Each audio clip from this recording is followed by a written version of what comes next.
ಶ್ರೀರಾಮನವಮಿ. ಈ ಹಬ್ಬ ನೆನಪಾದ ಕೂಡಲೇ ನಮಗೆ ನೆನಪಾಗೋದೇನು ಹೇಳಿ? ಪಾನಕ, ಕೋಸಂಬರಿ, ಅದ್ರ ಜೊತೆಗೆ ಸಜ್ಜಿಗೆ ಅಥವಾ ಕೇಸರಿ ಬಾತು.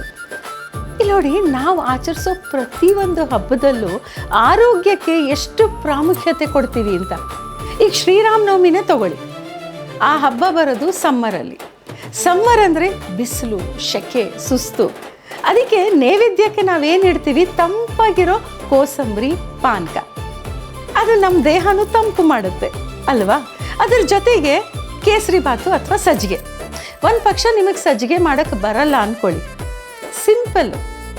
IHP ಅಯ್ಯಂಗಾರ್ಸ್ ಅವ್ರದ್ದು ಕೇಸರಿ ಬಾತ್ ಇನ್ಸ್ಟೆಂಟ್ ಮಿಕ್ಸ್ ಇದೆ. ಮಾಡೋದು ಎಷ್ಟು ಸುಲಭ ಗೊತ್ತಾ?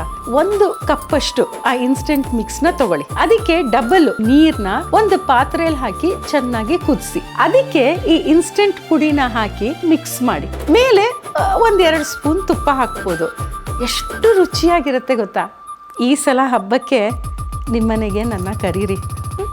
IHP ಅಯ್ಯಂಗಾರ್ಸ್ ಕೇಸರಿ ಬಾತು, ಪಾನಕ, ಕೋಸಂಬರಿ.